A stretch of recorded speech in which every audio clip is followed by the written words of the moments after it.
அப்போஸ்தலர் 2:40 வசனம். Acts chapter 2 verse 40.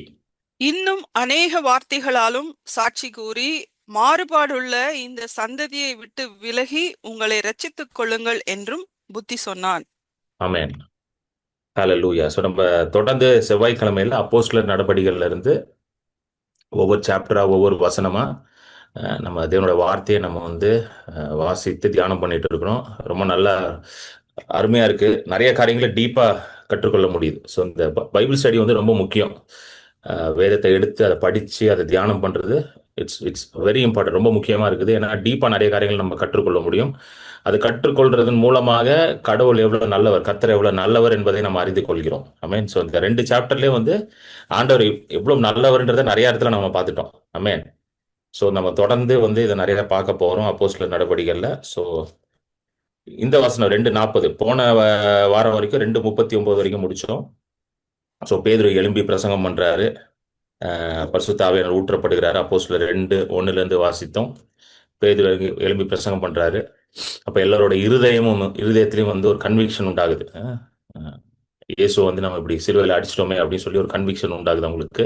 So அவங்கலாம் மனம் திரும்புறாங்க. அதுதான் முந்தின வசனத்துல பார்க்கிறோம். 39 வசனம். அந்த வசனத்தை போடுங்க. 39 போடுங்க. பேதுரு அவர்களை நோக்கி, நீங்கள் மனம் திரும்பி ஒவ்வொருவரும் பாவ மன்னிப்புக்கென்று இயேசு கிறிஸ்துவின் நாமத்தினாலே ஞானஸ்நானம் பெற்றுக்கொள்ளுங்கள், அப்பொழுது பரிசுத்த ஆவியின் வரத்தை பெறுவீர்கள். சோ பேதுரு சொல்றாரு, பிரசங்கம் பண்ண பிறகு என்ன சொல்றாரு, எல்லாம் மனம் திரும்புன்றாரு. மனம் திரும்புன்னு சொல்லிட்டு 40வது வசனத்துல என்ன சொல்றாரு, 40 போடுங்க, திரும்ப 48th verse போடுங்க. 40வது வசனத்துல என்ன சொல்றாருன்னா, எல்லாரும் இந்த மாறுபாடு உள்ள சந்ததியை விட்டு விலகி உங்களை ரட்சித்துக் கொள்ளுங்கள். B saved from this பெர்வர்ஸ் generation. மாறுபாடு உள்ள சந்ததி. ஸோ இது ரொம்ப முக்கியம்.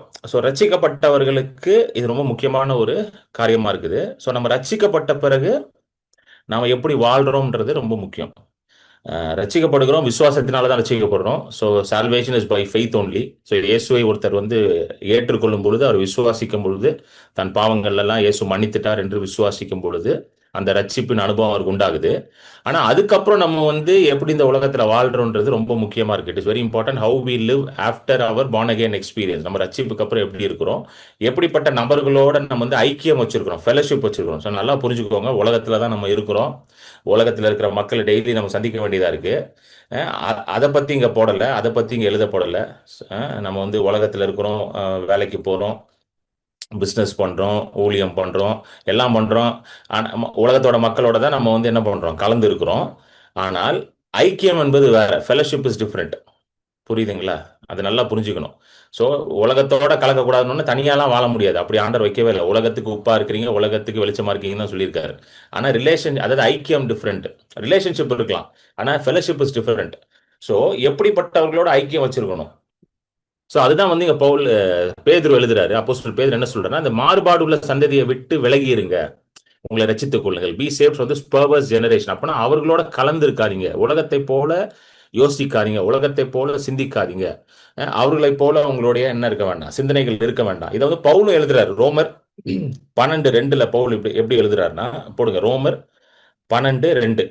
நீங்கள் இந்த பிரபஞ்சத்திற்கு ஒத்த வேஷம் தெரியாமல் தேவனுடைய நன்மையும் பிரியமும் பரிபூரணமுமான சித்தம் இன்னதென்று பகுத்தறியத்தக்கதாக உங்கள் மனம் புதிதாகிறதுனாலே மறுரூபமாகுங்கள்.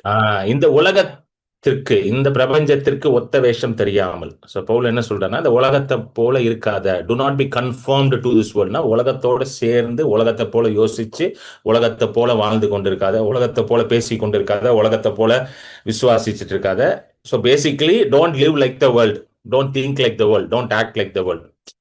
புரியுதுங்களா? இதுதான் பவுல் எழுதுறார். உலகத்தை போல நீ வாழ்ந்து சிந்திச்சு யோசிச்சு அப்படியே இருக்கிறது பிரயோஜனம் கிடையாது. அதாவது to not be conformed to this world.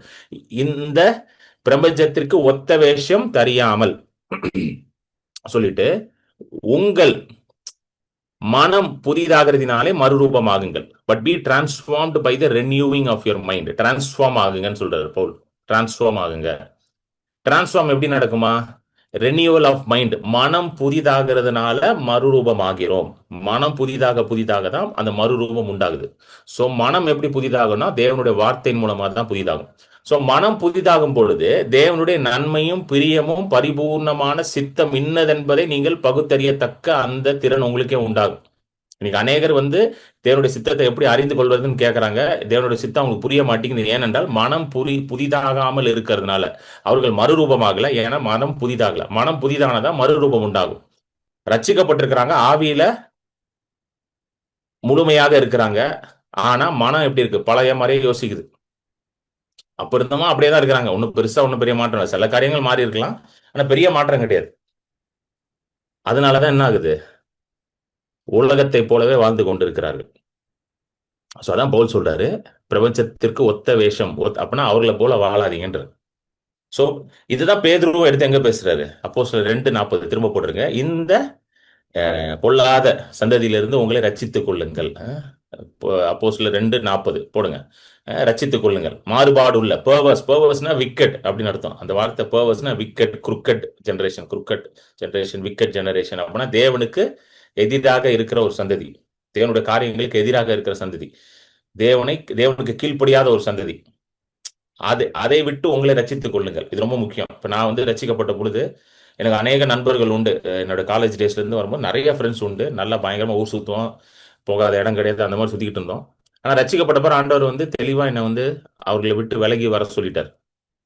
அவர்கள் வந்து ரொம்ப கெட்ட மனிதர்கள், அவர்களால் எனக்கு ஏதோ ஒரு பெரிய கேடு வரப்போது, தீங்கு வரப்போது, அப்படி கிடையாது. நல்ல பசங்க தான், எல்லாம் ஓகே தான். ஆனா அவர்களோட நான் இருந்தா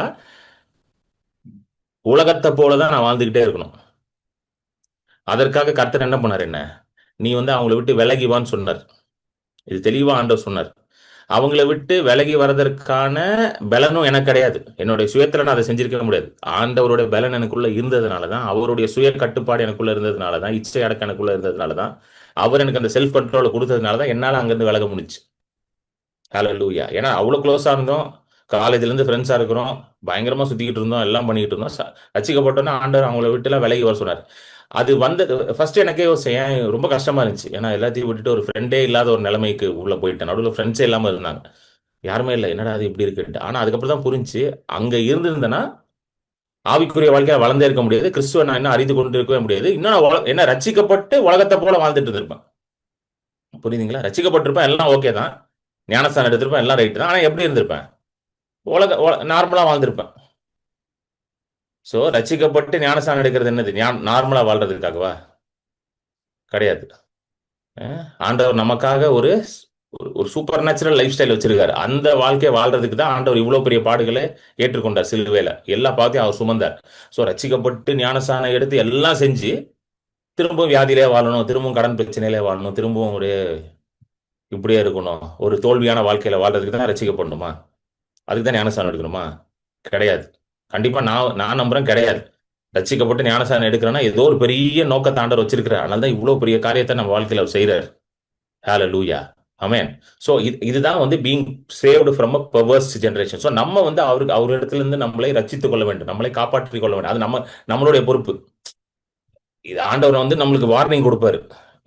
இவன் கூட பேசாத, இவன் கூட பழகாதுன்னு சொல்லுவாரு. நீங்க கூட பார்த்திருப்பீங்க, சில பேரோட பேசாத பழகாதுன்னு சொல்லியிருப்பாரு. நம்ம தான் வார்னிங்கை கேட்டு என்ன பண்ணிக்கணும்? வந்துடணும். ஆண்டவர் வந்து நம்ம போனெல்லாம் பிடுங்கி வைக்க மாட்டார். நல்லா கேட்டுக்கோங்க, நம்ம போனெல்லாம் அவர் என்ன பண்ண மாட்டாரு. கால் வரும்போது அவர் காலெல்லாம் கட் பண்ண மாட்டார். நீங்க தான் அந்த காலை எடுக்காம கட் பண்ணி விடணும், இல்லைன்னா காலை எடுக்காம இக்னோர் பண்ணணும். அது உங்க வேலை. அவர்லாம் போன் எடுத்து காலெல்லாம் கட் பண்ண மாட்டார். அவர்லாம் உங்க டயல் லிஸ்ட்ல இருக்க அந்த நம்பர்லாம் டெலீட்லாம் பண்ண மாட்டார். புரியுதுங்களா உங்களுக்கு? நிறைய பேர் நினைக்கிறாங்க அவர் செய்வார் பிரதர், கர்த்தர் செய்வார், அவர்லாம் செய்ய மாட்டார். அப்புறம் சுயசித்தம் எது கொடுத்துருக்காங்க? சுயசித்தம் என்னது? நீங்க தான் முடிவு பண்ணணும். அதுதான் சுயசித்தம். எதுக்கு வில்லு வருது? புரியுதுங்களா அவங்க சொல்றது? நிறைய நம்ம எல்லாமே அவர்கிட்ட கொடுத்துட்டு நம்மளே அப்படின்னா நம்ம என்ன ஆயிடுவோம்னா பப்பட்டு ஆயிடுவோம். பப்பட்டுன்னு என்னது? இந்த பொம்மலாட்டம் பார்த்துருக்கீங்கல்ல?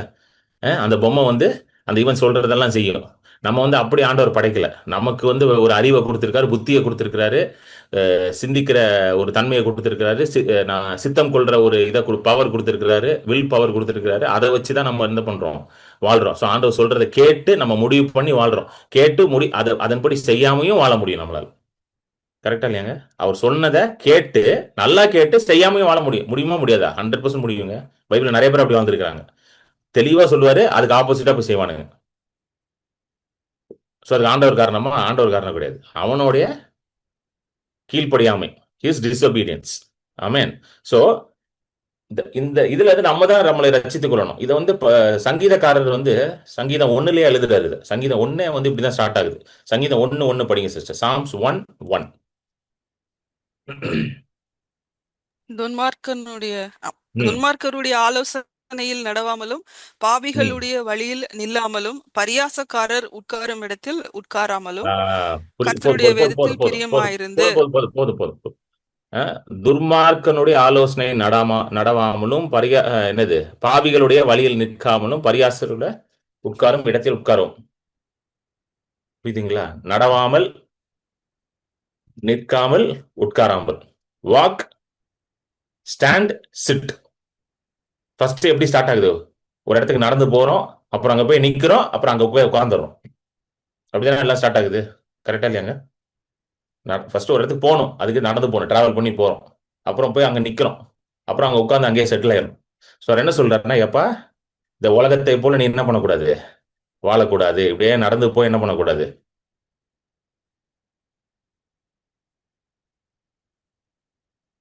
இப்படியே உலகத்தை போல நடந்து போய் உலகத்தை போல யோசிச்சு அங்கேயே நின்று அங்கேயே நீங்க உட்காரக்கூடாது. ஹல்லேலூயா. இதுதான் எழுதுறாரு தாவீது. இப்படி செய்யாதவன் பாக்கியவான் எழுதுறார். Blessed is the man. இப்படி செய்யாதவன் பாக்கியவான். ஹல்லேலூயா. ஆமென். சோ இது ரொம்ப முக்கியம்.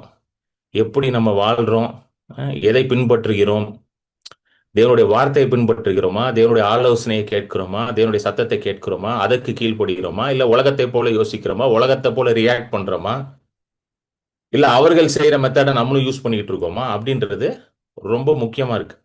ஒரு பிரச்சனை வந்தா உலகம் எப்படி ரியாக்ட் பண்ணுதோ அப்படிதான் நானும் ரியாக்ட் பண்றேன்னா அப்படின்லாம் பார்க்கணும். இது அதுலயே கண்டுபிடிச்சிடலாம்.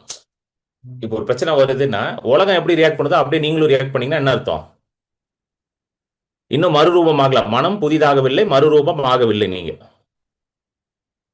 அதிலே கண்டுபிடிச்சிடலாம். இன்னும் நம்ம வந்து ஒரு அன்ரினியூடு மைண்ட்ல தான் இருக்கிறோம். இதுதான் அவர் சொல்றாரு, B saved from the perverse generation. அப்போஸ்தலர் 2:40. இந்த மாறுபாடு உள்ள சந்ததியில இருந்து உன்னை ரட்சித்துக் கொள்ற. அப்போஸ்தலர் 2:40 போட்டுருங்க. திரும்ப வாங்க அப்போஸ்தலர் 2:40 அப்படின்னு சொல்லிட்டு அடுத்தது அப்போஸ்தலர் 2:41. ஆக்ட்ஸ் 2:41. படிங்க சிஸ்டர். அவனுடைய வார்த்தையை சந்தோஷமாய் ஏற்றுக்கொண்டவர்கள் ஞானஸ்நானம் பெற்றார்கள். அன்றைய தினம் ஏறக்குறைய 3000 பேர் சேர்த்து கொள்ளப்பட்டார்கள். நல்லா கவனிங்க. இது ரொம்ப முக்கியமான வசனம். இது அதிகமா இந்த வசனத்தை நம்ம இன்னைக்கு பார்க்க போறோம். அவருடைய வார்த்தையை சந்தோஷமா ஏற்றுக்கொண்டவர்கள் எல்லாரும் ஞானஸ்தானம் எடுத்தார்களாம், ஞானஸ்தானம் பெற்றுக்கொண்டார்களாம் சந்தோஷமாக. Those who received his word gladly, சந்தோஷமாக. அந்த வார்த்தை சந்தோஷமாக ஏற்றுக்கொண்டார்கள். gladly received அப்படின்ற வார்த்தை வந்து ஒரே வார்த்தை கிரேக்க மொழியில அப்போடோ கமியோ அப்படின்ற ஒரு வார்த்தை யூஸ் பண்றாங்க. அப்போடே கமியோ அப்படின்ற ஒரு வார்த்தை. அப்படின்னா gladly received, சந்தோஷமாக ஏற்றுக்கொண்டார்கள். அதற்கு என்ன அர்த்தம் கிரேக்க மொழியிலன்னு பாத்தீங்கன்னா, முழு மனதோட, ஃபுல் ஹார்ட்டட், ஹோல் ஹார்ட்டட், முழு மனதோட, முழு இருதயத்தோட, முழு பலத்தோட. ஆண்டவர் சொல்றாருல, உன்னோட முழு மனதோட, முழு பலத்தோட, முழு இருதயத்தோட நீ என்ன பண்ணினே அன்பு கூறுவாயான்னு கேட்கிறாரு பாத்தீங்களா இஸ்ரேல் ஜனங்கள்கிட்ட. அதுதான் அதுக்கு அந்த பதத்துல தான் வருது. So full hearted, whole heartedly, பரிபூர்ணமாக அவர்கள் என்ன பண்ணார்களாம், சுவிசேஷத்தை ஏற்றுக்கொண்டார்கள். பரிபூர்ணமாக ஏற்றுக்கொண்டதுனால, நல்லா கவனிங்க, பரிபூர்ணமாக ஏற்றுக்கொண்டார்கள். ஏற்றுக்கொண்ட உடனே அவர்கள் நடந்த காரியம் என்ன பண்றாங்க, அவங்களுக்கு பேப்டிசம் கொடுக்கறாங்க. ஏற்றுக்கொண்ட உடனே those who received the word gladly were baptized. ஏற்றுக்கொண்டவர்கள் ஞானஸ்தானம் பெற்றார்கள். வார்த்தை ஏற்றுக்கொண்டவர்கள் ஞானஸ்தானம் பெற்றார்கள். சோ ஏற்றுக்கொண்டார்கள், ஞானஸ்தானம் பெற்றார்கள். இதைதான் நம்ம பார்க்க போறோம். சோ அந்த ஞானஸ்தானம் பெற்றார்கள், உடனே நடந்துச்சு. there was no delay. நல்லா கேட்டுக்கோங்க, எந்த டிலேயும் கிடையாது. ஏற்றுக்கொண்டு இயேசுவை இரட்சகராக ஏற்றுக்கொள்கிறோம், பாவ மன்னிப்பை ஏற்றுக்கொள்கிறோம், அவர் எனக்காக சிலுவையில மரித்தார் என்பதை நான் விசுவாசிக்கிறேன் என்று அவங்க விசுவாச உடனே அவங்களுக்கு அன்னைக்கு என்ன கொடுத்துட்டாங்க, பேப்டிசம் கொடுத்துட்டாங்க. ஸோ இந்த ஸ்டாண்டர்ட், இந்த பேட்டர்ன் வந்து அப்போஸ்தலர் புஸ்தகத்துல முழுசா நீங்க பார்க்கலாம். அதாவது there is no delay between receiving Jesus and getting baptised in the name of Jesus. அதுக்கு நடுவில் வந்து பெரிய கேப்லாம் கிடையாது, டக்குன்னு நடக்குது. இது ஏன் இன்னைக்கு நான் இதை பேசணும்னு நினைச்சேன்னா, நிறைய இடத்துல நான் வந்து நானே பார்த்துருக்கேன்.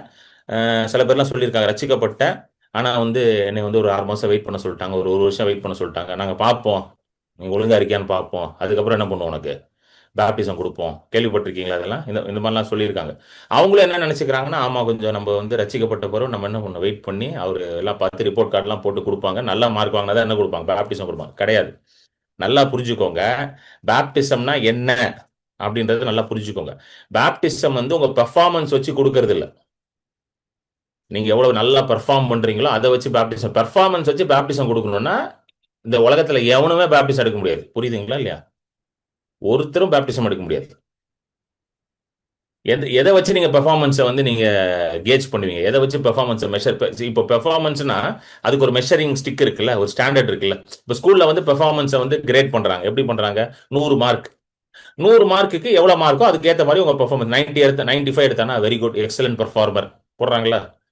90 எடுத்தாங்களா வெரி குட் பெர்ஃபார்மர், 80 எடுத்தாங்களா குட் பெர்ஃபார்மர், 70 எடுத்தாங்களா நல்ல ஆவரேஜ் பெர்ஃபார்மர், 50 கீழே எடுத்தாங்களா ரொம்ப சாதா பெர்ஃபார்ம், அப்படி போடுறாங்கல்ல. இப்போ நம்ம பெர்ஃபார்மன்ஸ் எதை வச்சு நீங்க கேஜ் பண்ணுவீங்க? சொல்லுங்க, யாரா சொல்லுங்களேன் பார்ப்போம். இயேசு வச்சு தான் கேஜ் பண்ணணும், கரெக்டா இல்லையாங்க? இயேசு வச்சு தான் பண்ணணும். இப்போ இயேசு லெவலுக்கு யாரா பெர்ஃபார்ம் பண்றாளா? யாரா இருக்கீங்களா இங்க? இல்ல யாரா இருக்காங்களா உலகத்துல? யாரா பார்த்துருக்கீங்களா? இங்க விட்டுருங்க, நம்ம மீட்டிங்ல இருப்பாங்களா எனக்கு தெரியல, இன்க்ளூடிங் மீ, என்னையும் சேர்த்து தான் சொல்றேன். இங்க விட்டுருங்க. உலகத்துல யாராவது இயேசு லெவலுக்கு இருக்காங்களா? யாரா நீங்க யாரா மீட் பண்ணீங்கன்னா சொல்லுங்க, நானும் அவங்களை மீட் பண்ண விரும்புகிறேன். இயேசு லெவலுக்கு பரிசுத்தம், இயேசு லெவலுக்கு வல்லமை, இயேசு லெவலுக்கு தேவனுடைய சத்தத்தை கேட்டு, இயேசு லெவலுக்கு பிதாவோட அன்பை புரிந்து, இயேசு லெவலுக்கு எல்லாரையும் நேசித்து. அட்மின் ரொம்ப அறிவாளின்னு நினைக்கிறார். அட்மின் வந்து ஹோலி ஸ்பிரிட்டா போடுறாரு அவர். அவர் அட்மின் வந்து வேற லெவல். அவரு நம்ம அட்மின் வந்து, அதனால தான் நமக்கு அட்மினா இருக்காரு அவரு. புரியுதுங்களா உங்களுக்கு? அந்த அளவுக்கு யாரும் கிடையாது. ஸோ ஸ்டாண்டர்ட் வந்து ஜீசஸ் கிரைஸ்ட் தான், கரெக்டா? அந்த ஸ்டாண்டர்ட் யாரும் கிடையாது. அதனால தான் நீங்க நல்லா கவனிச்சீங்கன்னா, பேப்டிசம் வந்து it is not based on performance, it is based on your salvation. நீங்க ரட்சிக்கப்பட்டீங்கன்னா ஞானஸ்தானம் எடுப்பதற்கான சகல தகுதியும் உங்களுக்கு உண்டு. ஹல்லேலூயா. ரட்சிக்கப்பட்டீங்களா? இயேசுவை ஏற்றுக்கொண்டீங்களா? இயேசுவை விசுவாசிக்கிறீங்களா? உங்க இருதயத்துல விசுவாசித்து நாவினால அறிக்கை செய்து விட்டீர்களா? இப்பொழுது ஞானஸ்தானம் எடுப்பதற்கான முழு தகுதியும் உங்களுக்கு உண்டு. 100% யூ ஆர் குவாலிஃபைட். நல்லா கேட்டுக்கோங்க. இதை நான் வந்து உங்களுக்கு வேதத்துல இருந்தே காட்டுறேன். சோ இங்க வந்து பாத்தீங்கன்னா என்ன போட்டிருக்கு? ஏற்றுக்கொள்றார்கள் உடனே பேப்டிசம். ஃபர்ஸ்ட் டே ஆஃப் பெண்டிகாஸ்ட்லயே 3000 பேர் ரட்சிக்கப்படுறான். 3000 பேருக்கும் பேப்டிசம். பயங்கரமா இருந்திருக்கும்ல, பெரிய திருவிழா மாதிரி இருந்திருக்கும் அன்னைக்கு. 3000 பேருக்கு பேப்டிசம் கொடுக்கணும் சும்மாவா? திருவிழா மாதிரி நடந்திருக்கும் இல்ல? முதல் நாளே நடக்குது பாருங்க. அடுத்து இன்னொரு வசனம் பார்ப்போம். அப்போஸ்தலர் 8:12 போடுங்க. அப்போஸ்தலர் 8:12. நிறைய இடத்துல பாருங்க அப்போஸ்தலர் காலத்துல எப்படி நடந்திருக்குன்ற நம்ம பார்ப்போம். இது வந்து நமக்கு ஒரு முன்மாதிரியாக இருக்கு. It is a model for us to follow. படிங்க. தேவனுடைய ராஜ்யத்துக்கும் இயேசு கிறிஸ்துவனுடைய நாமத்துக்கும் ஏற்றவைகளை குறித்து பிலிப்பு பிரசங்கித்ததை அவர்கள் விசுவாசித்த போது புருஷரும் ஸ்திரீகளும் ஞானஸ்நானம் பெற்றார்கள். பிலிப் வந்து ஒரு இவாஞ்சலிஸ்ட். பைபிள்ல வந்து ஒரே ஒரு இவாஞ்சலிஸ்ட் தான் எழுதி இருக்குது. அது வந்து பிலிப் த இவாஞ்சலிஸ்ட்னு ஒரு வசனம் இருக்குது அப்போஸ்தலர்ல. there is only one evangelist in the Bible who's Philip. அவர் பத்தி தான் இவாஞ்சலிஸ்ட்னு போட்டு நிறைய பேர் இருந்திருப்பாங்க. பட் இவாஞ்சலிஸ்ட்னு போட்ட ஒரே ஆள் இவர் தான், பிலிப் தி இவாஞ்சலிஸ்ட் அவர் பேர். அவர் போய் சுவிசேஷம் சொல்றாரு. சுவிசேஷம் சொன்ன உடனே நிறைய பேர் கேட்டு என்ன பண்றாங்க, அவங்களுக்கு ஞானஸ்தானம் கொடுக்குறாங்க. 8:12 படிச்சோமா? அவர்கள் எல்லாரும் என்ன பண்ணாங்களாம்? புருஷரும் ஸ்திரீகளும் ஞானஸ்தானம் பெற்றார்கள். No delay. விசுவாசித்தார்கள், ஞானஸ்தானம். அடுத்தது வாசிப்போம். அடுத்தது ஒண்ணு, அதே அப்போஸ்தலர் 8:36 இருந்து 38 படிங்க. Acts 8:36 to 38. இது வந்து அந்த எத்தியோப்பிய அதிபர் ஒருத்தர் இருப்பார் தெரியுமா? Ethiopian official. அவருடைய ரட்சிப்பு ஞானஸ்தானத்தை பத்தி படிங்க. இவ்விதமாய் அவர்கள் வழி நடந்து போகையில் தண்ணீர் உள்ள ஒரு இடத்திற்கு வந்தார்கள். ஓகே. அப்பொழுது மந்திரி, இதோ தண்ணீர் இருக்கிறதே, நான் ஞானஸ்நானம் பெறுகிறதற்கு தடை என்ன என்றான். அதற்கு பிலிப்பு, நீர் முழு இருதயத்தோடும் விசுவாசித்தால் தடையில்லை என்றான். அப்பொழுது அவன், இயேசு கிறிஸ்துவை தேவனுடைய குமாரன் என்று விசுவாசிக்கிறேன் என்று சொல்லி ரதத்தை நிறுத்த சொன்னான். அடுத்தது 38. அப்பொழுது பிலிப்பும் மந்திரியும் ஆகிய இருவரும் தண்ணீரில் இறங்கினார்கள். பிலிப்பு ம் அவனுக்கு ஞானஸ்நானம் கொடுத்தான். ஸோ நீங்க வந்து 26ல இருந்து அப்புறம் படிச்சு பாருங்க. பிலிப்ட வந்து ஆவியானவர் வந்து பேசி என்ன பண்ணுவாரு, ஒரு எத்தியோப்பிய மந்திரி ஒருத்தர் வராரு, எத்தியோப்பியன் அபிஷியல் ஒருத்தர் வராரு. அவருக்கு போய் நீ என்ன பண்ண சூழ்ச்சியம் சொல்லு. அவர் வந்து சாரியட்ல போயிட்டு இருப்பாரு, ரதத்துல போயிட்டு இருப்பாரு. ஏசாயா எழுதுனா அந்த அந்த அந்த இதெல்லாம் எடுத்து படிச்சுக்கிட்டு இருப்பாரு, அந்த சுருள்கள் எல்லாம் எடுத்து படிச்சுக்கிட்டு இருப்பாரு. அப்போ இவர் அப்படியே அந்த ஸ்பீடுக்கு இவர் ஓடி இருக்காரு. அதுதான் பரிசுத்த ஆவியானவரோட வல்லமை. ஓடி போய் என்ன பண்ணாரு, ரதத்தோட ஸ்பீடுக்கு இவரும் ஓட்டி அதுக்கு வந்து என்ன பண்ணுவாரு, அங்க போய் ஏறி உட்காந்து விளக்கம் சொல்லி மனுஷன் ஆன் த ஸ்பாட் ரசிக்கப்பட்டுவார். எத்தியோப்பிய மந்திரி, எத்தியோப்பியன் அபிஷியல், அவர் யூனக்னு போட்டிருக்கு. யூனக்னா திருநங்கை. ஸோ ஆன் த ஸ்பாட் ரசிக்கப்பட்டுவார். ரசிக்கப்பட்ட உடனே நான் இப்போ ஞானஸ்தானம் எடுப்பதை யார் தடுக்க முடியும்? தண்ணி இருக்கா, வாங்க உடனே ஞானஸ்தானம் இமீடியட்லி. பிலிப் உடனே, சார் நீங்க எத்தியோப்பியால இருந்து வந்திருக்கீங்க, ஸோ நீங்க கொஞ்சம் பார்க்கணும், உங்களை நீங்க எப்படி இருக்கீங்கன்னு பார்க்கணும். ஊருக்கு போய் ஒழுங்கா இருப்பீங்களான்னு தெரியல, அதனால நான் வந்து கேட்பேன், விசாரிப்பேன். ஒழுங்கா இருந்தீங்கன்னா தான் 1 வருஷம் கழிச்சு உங்களுக்கு ஞானஸ்தானம் சார் அப்படின்னாரா? நீங்க வேற திரும்ப சொந்த ஊருக்கு போறீங்க, அங்க ஒரு பயிலும் கிறிஸ்தவம் கிடையாது, அங்க போயிட்டு ஒழுங்கா இருக்கீங்களான்னு நான் பார்ப்பேன். கிடையாது. சொல்லுங்க. இதெல்லாம் வந்து மனுஷன் உண்டாக்குன சம்பிரதாயம். இந்த மனுஷன் உண்டாக்குன சம்பிரதாயம். அந்த 1 வருஷம் பார்க்கறேன், 6 மாசம் பார்க்கறேன், 5 வருஷம் பார்க்கறேன். இதை நான் உட்காந்து தியானம் பண்ணும்போது இன்ட்ரெஸ்டிங்கா ஒரு காரியத்தை சொன்னார் ஆண்டவர். நான் இதெல்லாம் முடிச்சுட்டு நான் உங்களுக்கு அதை சொல்றேன். சரிங்களா? அடுத்தது பார்ப்போம். அடுத்தது பார்த்துட்டோமா? இன்னொன்னு அடுத்தது அப்போஸ்தலர் 9:18 போடுங்க. அப்போஸ்தலர் 9:18. இது வந்து பவுலோடைய ஞானஸ்தானம். இது பவுல் எப்படி ஞானஸ்தானம் எடுத்தார், அவரோடது. பவுல் வந்து தமாஸ்கு போராட்டத்துல பெரிய சந்திப்பு உண்டாகுது, இயேசுவோட ரட்சிக்கப்படுறாரு. அப்போ அனனியாஸ்ட வந்து ஆண்டவர் பேசுறாரு, இந்த மாதிரி பவுல்னு ஒரு மனுஷன் இருப்பான், அவனை போய் நீ ஞானஸ்தானம் கொடு அப்படின்றாரு. ஸோ 9:18 போடுங்க. அப்போஸ்தலர் 9:18. 9:18. உடனே அவன் கண்களிலிருந்து மீன் செதில்கள் போன்றவைகள் விழுந்தது. அவன் பார்வை அடைந்து எழுந்திருந்து ஞானஸ்நானம் பெற்றான். ஹல்லேலூயா. சோ அனனியாஸ் போய் என்ன பண்றாரு, அவன் மேல கையை வைக்கிறாரு. ஏன்னா பவுல் வந்து குருடா இருப்பாரு. அந்த என்கவுண்டருக்கு அப்புறம், அந்த சந்திப்பு, தேவனோட ஒரு சந்திப்பு நடந்த உடனே அவருக்கு அந்த மகிமையை பார்க்க முடியாம அப்படியே அவர் கண்கள்ல வந்து ஒரு செதில் மாதிரி வந்துடும், ஒரு குருடாயிருவார். அப்ப அனனியாஸ் ஆண்டவர் சொல்லுவாரு, எப்பா அவர் ஒரு தேவ மனுஷன், எப்ப அந்த மாதிரி பவுல் ஒரு மனுஷன் வருவாரு, அவரை நீ தேடி போ, கண்கள் குருடா இருக்கும், நீ இப்ப கையை வை, நீ கை வச்சா கண்ணு திறந்துடும், ஞானஸ்தானம் கூட அப்படின்றாரு. ஸோ அனனியாஸ் போய் அவரை பார்க்கறதுக்கு, மீட் பண்றதுக்கு 3 நாள் ஆயிரும். ஸோ இதுதான் வந்து எனக்கு தெரிஞ்ச லாங்கஸ்ட் டிலேயே ஆனது இது ஒண்ணுதான். ரட்சிக்கப்பட்டு ஞானஸ்தானத்துக்கு 3 நாள் ஆயிரும். ஏன்னா அனனியாஸ் வந்து 3 நாள் ஆயிடுச்சு. ஏன்னா இவர் வெயிட் பண்ணிட்டு இருக்காரு, பவுல் பாவம் ஒரு வீட்டுல கண்ணு தெரியாம. அதுல போட்டிருக்க அந்த வசனத்துல எப்படி போட்டிருக்கேன், சாப்பிடாம கொள்ளாம உட்காந்து இருந்தாராம். மனுஷன் பாவம் கண்ணு தெரியாம சாப்பிடாம உட்காந்து இருந்திருக்காரு. எங்க இருந்த வசனம்?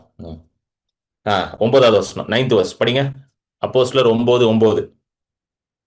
அவன் 3 நாள் பார்வை இல்லாதவனாய் புசியாமலும் குடியாமலும் இருந்தான்.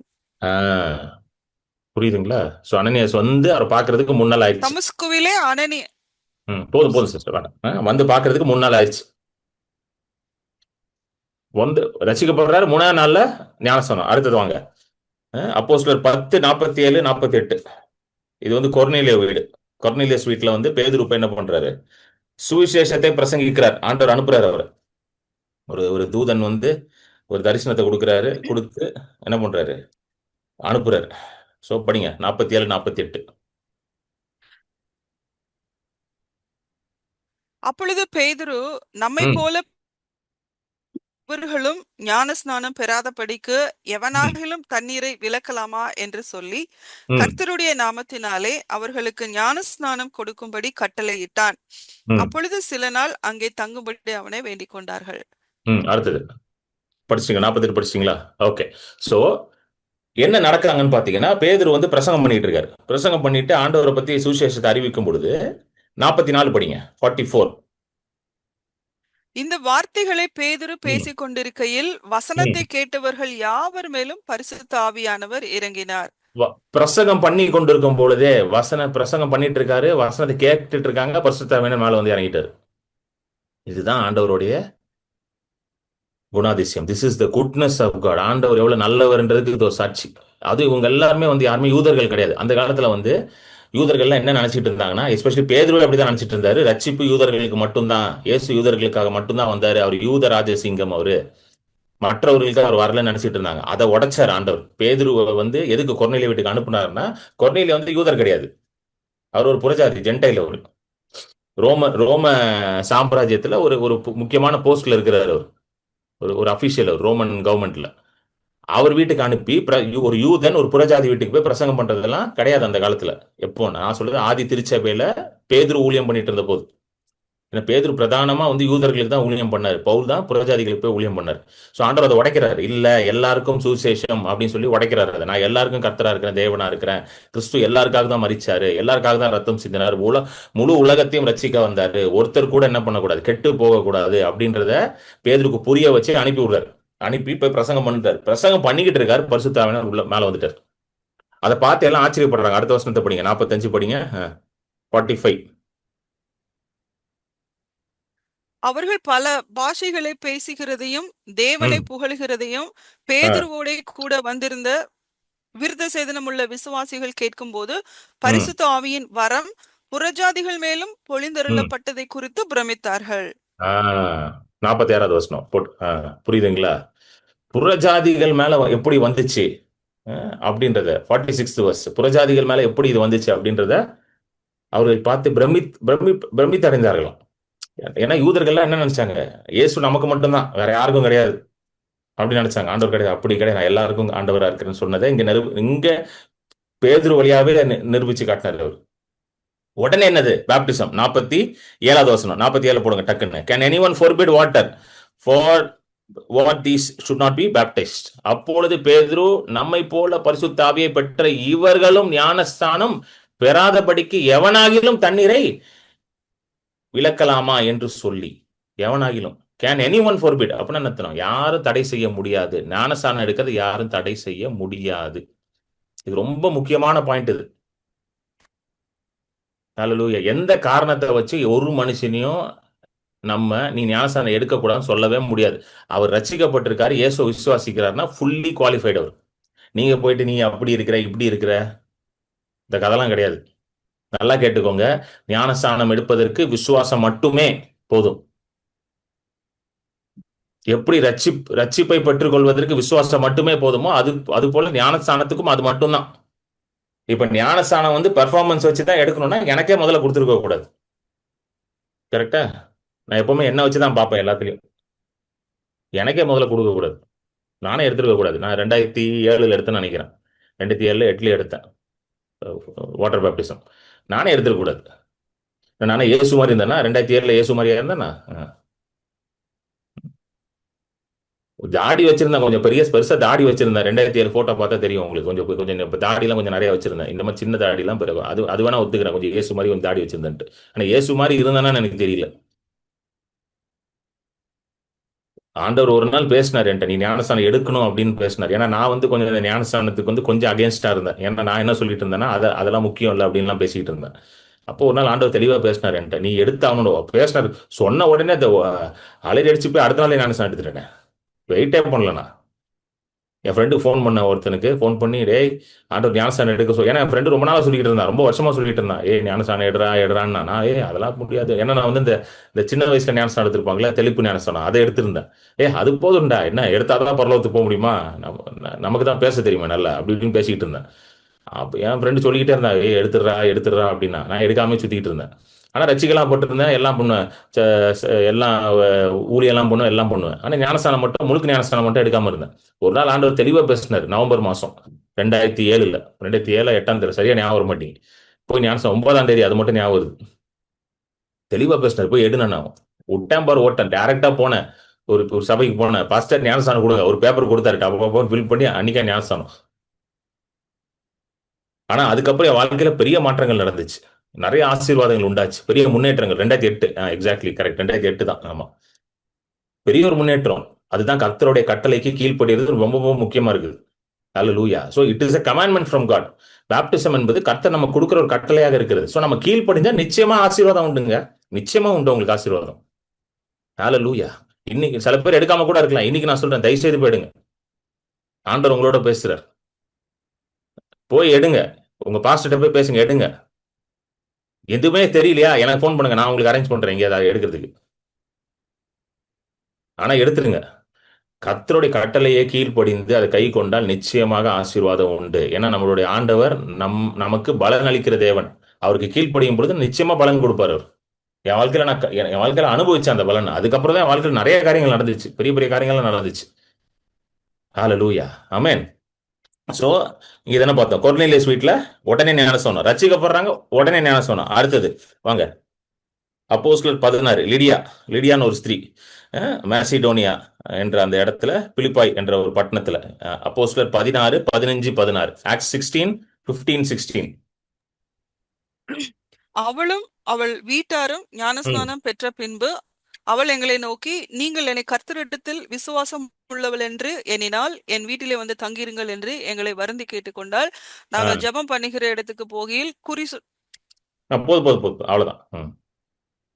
புரியுதுங்களா? இங்க இந்த லிடியா தமிழ்ல 14, 15 தான். படிங்க. சரி, 14, 15.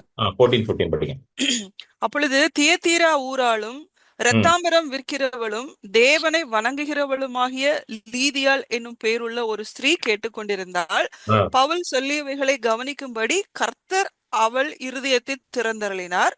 அவளும் அவள் வீட்டாரும் ஞானஸ்நானம் பெற்ற பின்பு அவள் எங்களை நோக்கி, நீங்கள் என்னை கர்த்தரிடத்தில் விசுவாசம் உள்ளவள் என்று எண்ணினால் என் வீட்டிலே வந்து தங்கியிருங்கள் என்று எங்களை வருந்தி கேட்டுக்கொண்டார். பாருங்க, இப்ப பவுல் பிரசங்கம் பண்ணிட்டு இருக்காரு. மசிடோனியா வந்து ஒரு கிரீக் ப்ராவின்ஸ், ஒரு கிரீக் சிட்டி. அங்க பிலிப்பாய் என்ற ஒரு இடம், அங்க பிரசங்கம் பண்ணிட்டு இருக்காரு பவுல்.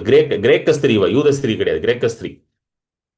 பிரசங்கம் பண்றது நம்ம அப்படியே கேட்குது, லிதியா கேட்டுட்டு இருக்கு. கேட்ட உடனே உள்ள விசுவாசம் வேலை செய்து பரிசுத்த ஆவியானவர் ரட்சிப்புகளை நடத்துறாரு. உடனே அடுத்த வசனம் ஞானஸ்நானம் தான். Immediately she was baptised. ஹalleluya. எந்த ஒரு டிலேவும் கிடையாது. அங்க பவுல் வந்து, ஏமா நீ கிரேக்க ஸ்திரீ, கொஞ்ச நாளைக்கு வா பார்ப்போம், ஒழுங்கா இருக்கேன்னு பார்ப்போம், அப்படிலாம் ஒன்றும் கிடையாது. புரியுதுங்களா? இதெல்லாம் நம்ம உண்டாக்குனது. இந்த கொஞ்ச நாளைக்கு வா பார்ப்போம், இதை பண்ணியா பார்ப்போம், அப்படி இருக்கியா பார்ப்போம், இப்படி இருக்கியா பார்ப்போம். நம்ம ஆளுங்க வந்து எவனை டிஸ்குவாலிஃபை பண்ணலான்றதுக்கு ரெடியா இருக்கிறோம். நம்ம ஆளுங்க தான் எவனையாவது ஏதாவது சொல்லி அவனை நல்ல குறை சொல்லி நொட்ட சொல்லி கர்த்தர்ட்ட வராம தடுக்கிறதுல நம்மளாம் ஸ்பெஷலிஸ்ட் ஆயிட்டோம். அது எஸ்பெஷலி இந்த பாரம்பரியமா கிறிஸ்தவத்தில் இருக்கிறவங்கலாம் ஸ்பெஷலிஸ்ட் ஆயிட்டாங்க. அதுல ஏதாவது ஒன்று சொல்லணும்.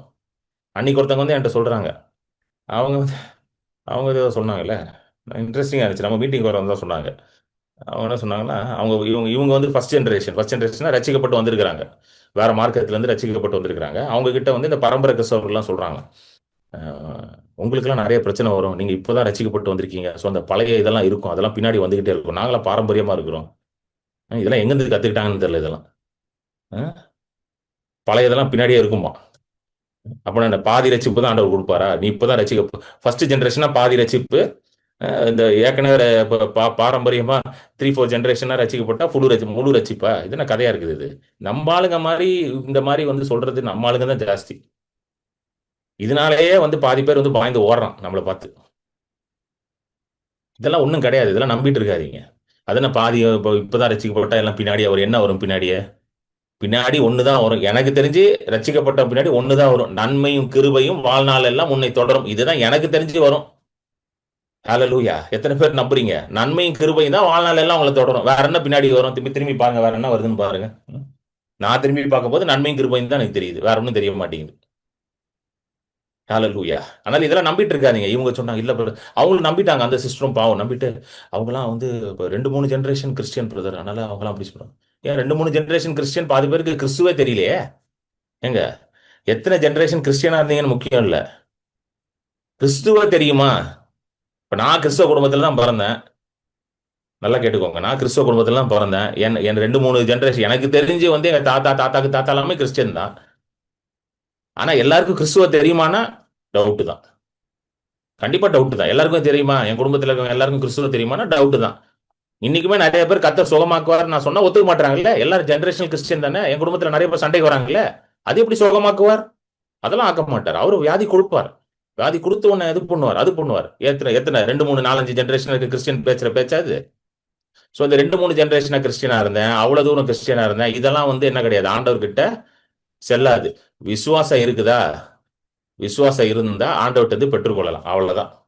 நேத்து தான் ரசிக்கப்பட்டீங்களா, இன்னைக்கு நீங்க விசுவாசிக்கிறீங்களா, செத்தவனை கூட உங்களால உயிரோட எழுப்ப முடியும். அப்படிப்பட்ட வல்லமை கர்த்தர் உங்களுக்குள்ள வச்சிருக்கிறார். அதுதான் உயிர் தழுதலின் வல்லமை. இங்க 2-3 ஜென்ரேஷன் 10 ஜென்ரேஷன் இதெல்லாம் ஆண்டவர் பார்க்கல. உங்க தாத்தா பிஷப்பா, அப்பா ப்ராஃபட்டா, அதெல்லாம் அவர் பார்க்கவே இல்லை. அவர் நல்லா கேட்டுக்கோங்க. இதை பேசுறதுக்கு முழு தகுதி எனக்கு இருக்கு. ஏன்னா நான் ஒரு பரம்பரை கிறிஸ்தவ குடும்பத்திலிருந்து வரனால இதை பேசுறதுக்கு முழு தகுதி எனக்கு இருக்கு. அதனாலதான் இதை ஸ்ட்ராங்கா பேசுறேன், இதை அடிச்சு பேசுறேன். ஹalleluya. புரியுதுங்களா? ஆமென். சோ இதெல்லாம் தூக்கி வெளியே போடுங்க. அடுத்தது பார்ப்போம். அப்போஸ்தலர் 16 29ல இருந்து 33. அப்போஸ்தலர் 16 29ல இருந்து 33. அப்பொழுது அவன் ம், தீபங்களை கொண்டு வர சொல்லி உள்ளே ம், ஓடி நடுநடுங்கி பவுலுக்கும் சீலாவுக்கும் முன்பாக விழுந்து ம், அவர்களை வெளியே அழைத்து வந்து, ஆண்டவமாரே, ரட்சிக்கப்படுவதற்கு நான் என்ன செய்ய வேண்டும் என்றான். ம், அதற்கு அவர்கள், கர்த்தராகிய இயேசு கிறிஸ்துவை அப்பொழுது நீயும் உன் வீட்டாரும் ரட்சிக்கப்படுவீர்கள் என்று சொல்லி ம், அவனுக்கும் அவன் வீட்டில் இருந்த யாவருக்கும் கர்த்தருடைய வசனத்தை போதித்தார்கள். ம். அடுத்தது. மேலும் ராத்திரியில் அந்நேரத்திலே தானே அவன் ம், அவர்களை அழைத்து கொண்டு போய் அவர்களுடைய காயங்களை கழுவினான். ம். அவனும் அவனுடையவர்கள் அனைவரும் உடனே ஞானஸ்நானம் பெற்றார்கள்.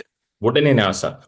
அது 33வது வசனம் ஆங்கிலத்துல ரொம்ப அழகா, ரொம்ப அழகா. And he took them the same hour of the night and washed their stripes and immediately he and his family, immediately, ராத்திரியோட ராத்திரியா ஞானஸ்நானம்.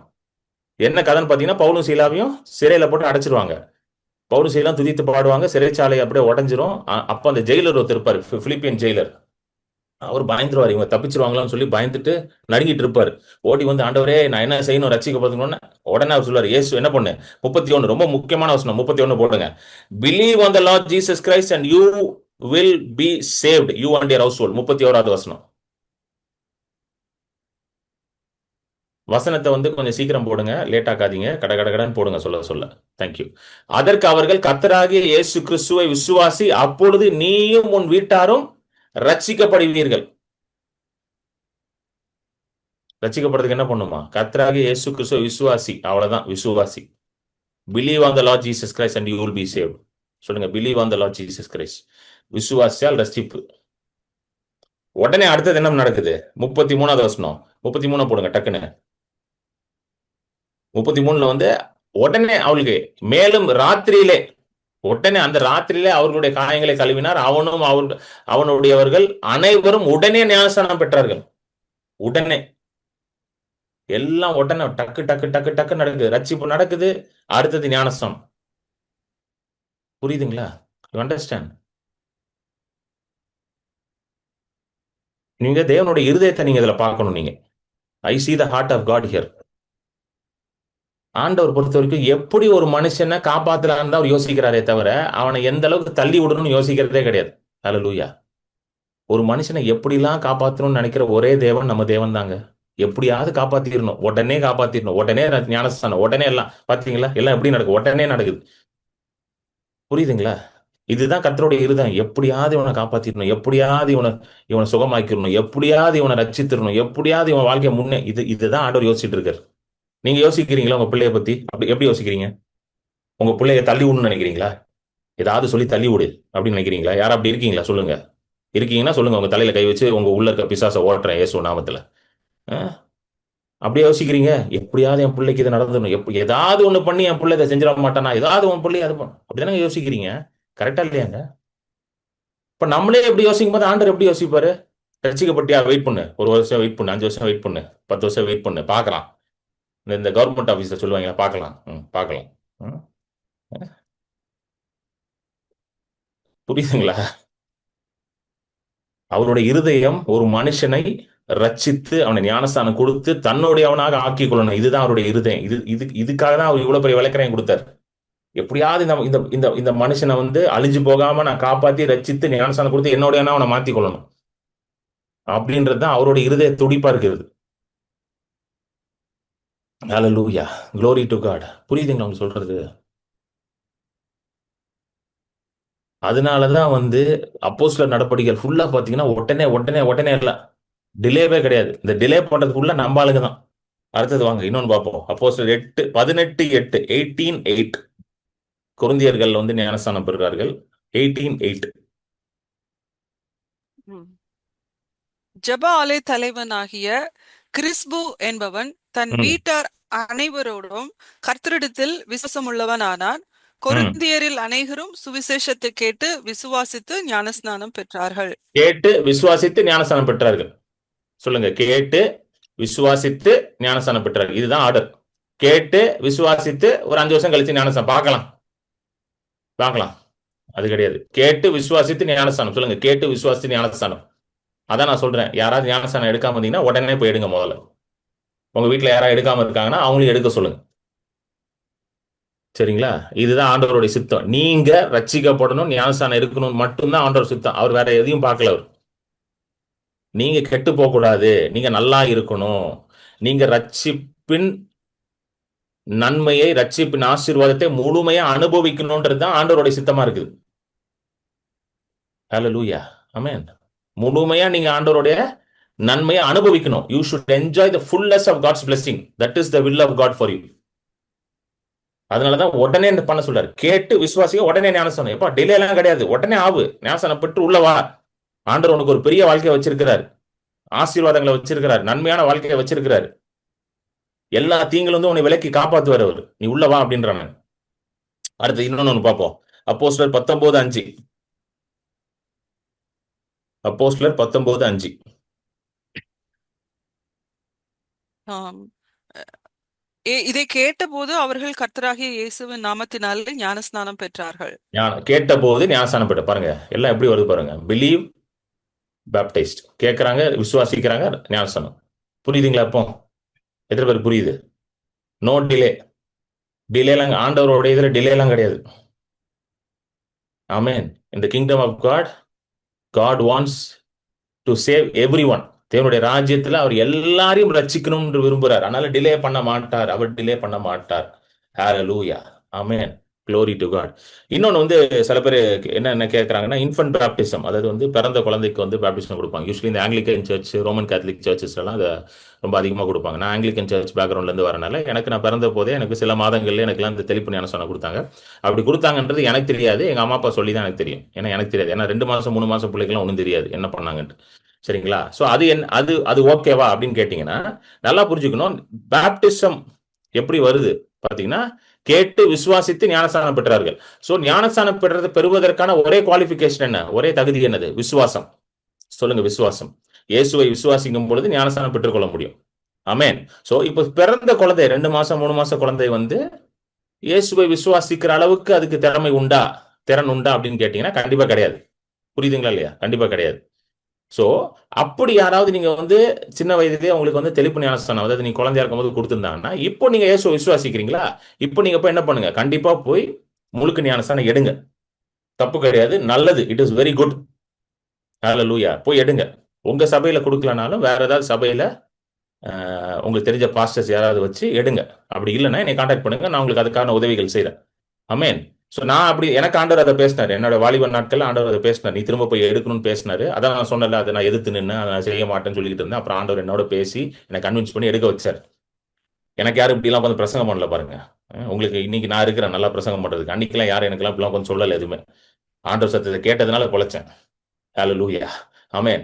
ஸோ அந்த மாதிரி யாராவது இன்ஃபன்ட் பேப்டிசம், அதாவது குழந்தை ஞானஸ்தானம் எடுத்திருந்தீங்கன்னா இனிமேல் நீங்க என்ன பண்ணுங்க? போய் ஒரு இடத்துல போயிட்டு முழுக்க ஞானஸ்தானம் எடுப்பது நல்லது. சோ சிக்னிபிகன்ஸ் ஆஃப் பேப்டிசம், ஞானஸ்தானத்தின் முக்கியம் என்ன? வை பேப்டிசம்? இது ரொம்ப முக்கியம். ஏன்னா எதுக்குன்றதை தெரிஞ்சுக்கொள்ளணும். இல்ல தெரியாம இருக்கிறது நல்லது கிடையாது. ஏன்னா பைபிள் அதை பத்தி எழுதியிருக்கு. வை பேப்டிசம்ன்றதும் எழுதியிருக்கு. அதை நம்ம குயிக்கா பார்த்துருவோம். ரோமர் 6:3-4 வசனம் படிங்க sister. Romans chapter 6 verse 3 and 4.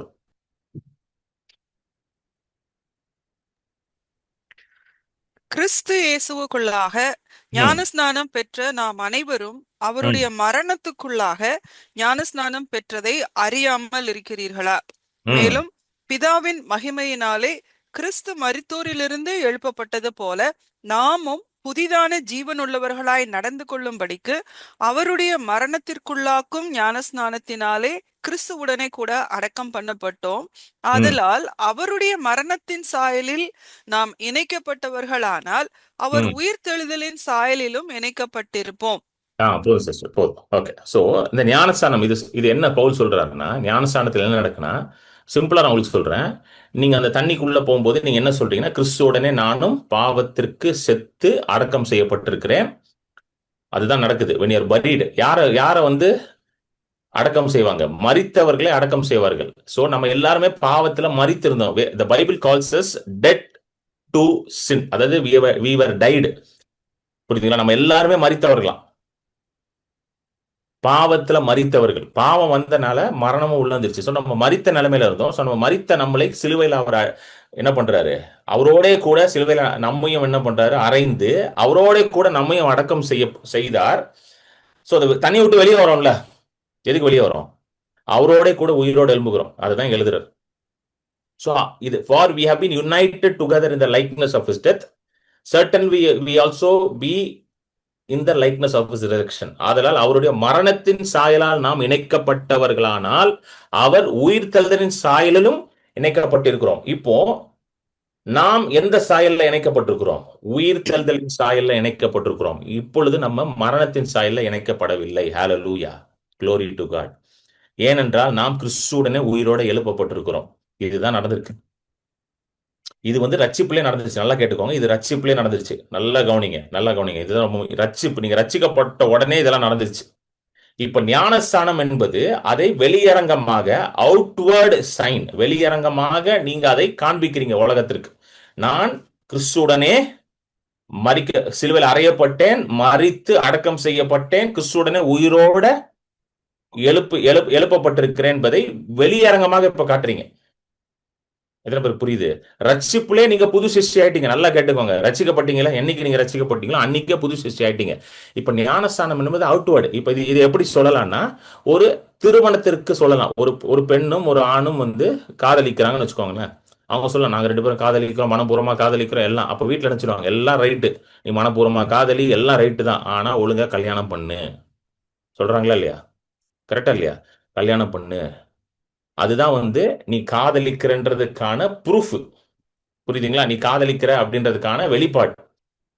இன்னைக்கு நிறைய பேர் சுத்திக்கிட்டு இருக்கானுங்க, நாங்க காதலிக்கிறோம், எல்லாம் பண்றோம், கல்யாணம் ஏன் அப்படின்னு சுத்துற கோச்சி எல்லாம் வந்துருச்சு இப்போ. சரிங்களா? அதை விட்டுருங்க.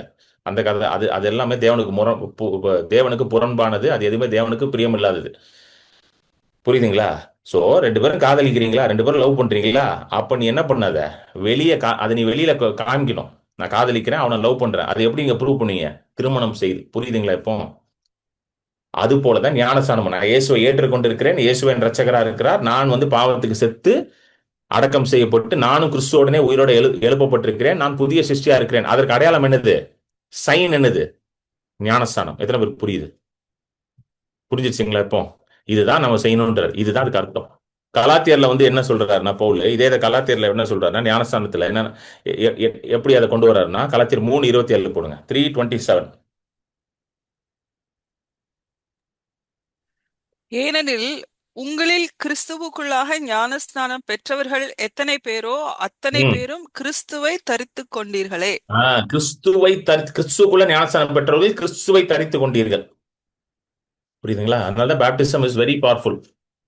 கிறிஸ்துவை தரித்துக் கொண்டீர்கள். சொல்லுங்க, I put on Christ. Amen. So இது நமக்கு செய்ய வேண்டியது ரொம்ப முக்கியம்.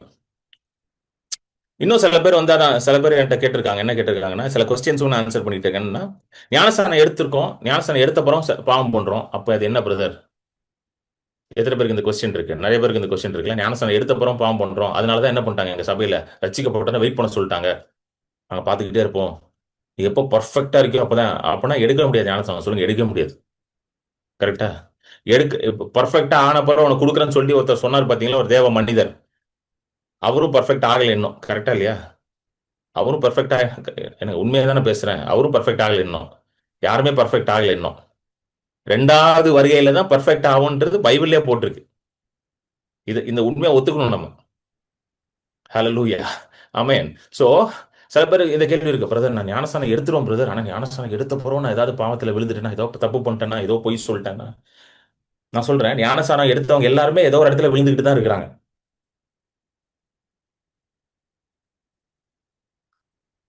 எல்லாருமே ஏதோ இடத்துல விழுந்துட்டு தான் இருக்கிறாங்க. ஆமேனும் இல்லை, அல்லேலூயாவும் இல்லை. சமாதானம் உண்டாவதாக.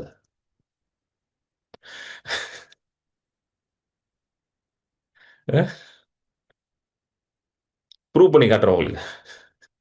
சரி, நம்ம உடனே பாவம்னு உடனே அதான் சொல்றேன், நம்ம பாவம்னு உடனே டப்புன்னு, நான் கொலை பண்ணல பிரதர், நான் விபச்சாரம் பண்ணல பிரதர். கண்டிப்பா நீங்க அதை பண்ணல பிரதர். கோவப்படுறீங்களா பிரதர்? கண்டிப்பா படுவீங்க பிரதர். கவலைப்படுறீங்களா பிரதர்? டெய்லி படுறோம் பிரதர். அப்பனா பாவம் பண்ணீங்க பிரதர். கரெக்டா? கவலைப்படுறது வந்து ரொம்ப நல்ல விஷயமா? கோபப்படுறது ரொம்ப நல்ல விஷயமா? என்னங்க? அவிசுவாசத்தில் இருப்பது நல்ல விஷயமா? விசுவாசம் இல்லாத எல்லாமே பாவம் என்று பவுல் எழுதுறார். விசுவாசம் இல்லாத எல்லாமே பாவம். அவிசுவாசத்தில் இருக்கோமா? அப்ப என்ன பண்ணிட்டோம்? என்னங்க? கரெக்டா இல்லையாங்க? ம்? புரியுதுங்களா? அதுதான் நான் திரும்ப சொல்றேன். ஞானஸ்தானம் வந்து பர்ஃபெக்ட் ஆனவனை எடுக்கிறதுக்காக சொல்ல, ரட்சிக்கப்பட்டவனுக்காக சொன்னது. நல்லா புரிஞ்சுக்கோங்க. பர்ஃபெக்ட் ஆனாதான் ஞானஸ்தானம் எடுக்கணும்னா எடுக்கவே முடியாது. டைரக்டா ஹெவன்ல தான் போய் ஞானஸ்தானம் எடுக்கணும். ஆனா ஹெவன்ல ஞானஸ்தானம் தேவையில்லை. ரட்சிக்கப்பட்டவனுக்காக கொடுக்கப்பட்டதுதான் ஞானஸ்தானம். நல்லா புரிஞ்சுக்கோங்க. அதனால இந்த கொஸ்டின் இப்படி ஒரு மைண்ட்ல ஒன்று இருக்கு, அதுக்கு வெளியே போடுங்க. அதெல்லாம் அப்ளிகபிளே கிடையாது. அடுத்தது சும்மா சில ரேண்டம் கொஸ்டின்ஸ் இது மாதிரிலாம் சில பேர் கேட்பாங்க. அதனால தான் எல்லாம் பார்த்துட்டு இருக்கேன். ஸோ இந்த ஞானஸ்தானம் வந்து பவுல் வந்து இதை எப்படி எழுதுறாருன்னா 1 கொரிந்தியர் 10:1-2 போடுங்க. 1 கொரிந்தியன் சாப்டர் 10 verses 1 and 2. இப்படி இருக்க சகோதரரே, நீங்கள் எவைகளை அறிய வேண்டும் என்றிருக்கிறேன் என்றால், நம்முடைய பிதாக்கள் எல்லாரும் மேகத்துக்கு கீழாய் இருந்தார்கள், எல்லாரும் சமுத்திரத்தின் வழியாய் நடந்து வந்தார்கள், எல்லாரும் மோசேக்குள்ளாக மேகத்தினாலும் சமுத்திரத்தினாலும் ஞானஸ்நானம் பண்ணப்பட்டார்கள். சரி. அதாவது பழைய ஏற்பாட்டுல வந்து எழுதப்பட்டிருக்க காரியங்கள் எல்லாமே கிறிஸ்துவுக்கு நிழலாக இருக்கிறது. I mean, all the Old Testament examples are a shadow of the substance which is Christ. கிறிஸ்து தான் பொருளாக இருக்கிறார். பழைய ஏற்பாட்டு காரியங்கள் எல்லாமே நிழலாக இருக்கிறது. சோ இஸ்ரவேல் ஜனங்கள் எகிப்திலிருந்து வெளியே வந்தது வந்து ரட்சிப்பின் அடையாளம் அது. சோ எகிப்து வந்து எதை குறிக்கிறது என்றால் பாவத்தை குறிக்கிறது, உலகத்தை குறிக்கிறது, பிசாசின் பிடி, அப்ரஷன் ஆஃப் த டெவில். எகிப்து எப்பவுமே அப்ரஷனை தான் குறிக்கும். அதாவது அது ஒரு ஒரு ஒடுக்குமுறையை தான் குறிக்கும். இதை பத்தி நம்ம நைட் பிரேயர்ல நான் பேசியிருக்கிறேன். Egypt talks about oppression. So ஆண்டவர் வந்து எதற்காக வந்தார்? இந்த மாதிரி அப்ரஸ்டா இருக்கவங்களெல்லாம் ரிலீஸ் பண்ண தான் வந்தார். ஒடுக்கி பிசாசினாலையும் பாவத்தினாலும் ஒடுக்கப்பட்டவர்களை விடுதலையாக்க தான் வந்தார். சிறையில் இருக்கிறவர்களை விடுதலையாக்க தான் வந்தார் அவர். ஸோ எகிப்திலிருந்து அவர்களை வெளியே கொண்டு வர்றார் ஆண்டவர். எப்படி கொண்டு வராரு? ரத்தம் தெளிக்கப்படுகிறது. அந்த ஆட்டுக்குட்டியின் ரத்தம், பஸ்கா அன்றைக்கு தெளிக்கப்பட்ட ஆட்டுக்குட்டியின் ரத்தம் இயேசுவின் ரத்தத்திற்கு அடையாளமா இருக்கு. ரத்தம் தெளிக்கப்பட்டவுடன் விடுதலை உண்டாகுது. அது வரைக்கும் 9 வாரம் வருது, விடுதலையே வரல. ஆனா என்றைக்கு ரத்தம் தெளிக்கப்படுதோ விடுதலை வருது. நெக்ஸ்ட் டே தேவர் செட் ஃப்ரீ. ரத்தம் அதே போலதான் இயேசுவின் ரத்தம் நம்மளை விடுதலையாக்கி இருக்கிறது. புரியுதுங்களா? வெளியே வராங்க. வெளியே வந்து இங்க பவுல் இதை எப்படி எழுதுறாருன்னா, அந்த வசனத்தை போட்டு விஜய் திரும்ப எப்படி எழுதுறாருன்னா, அவங்க வந்து செங்கடல் வழியாகவும் மேகத்தின் வழியாகவும் கொண்டு வர all are baptised into Moses in the cloud and the sea. எல்லாரும் மோசேக்குள்ளாக மேகத்தினாலும் சமுத்திரத்தினாலும் ஞானஸ்தானம் பண்ணப்பட்டார்கள். அதாவது செங்கடல் வழியா வந்து வெளியே வந்தாங்க பாத்தீங்களா, அது ஞானஸ்தானத்தை குறிக்கிறது. மேகம் என்பது வனாந்திரத்திலே மேகம் அவர்களை என்ன பண்ணிச்சா, மூடி கொண்டிருந்தது. அதுவும் ஞானஸ்தானத்தை குறிக்கிறது.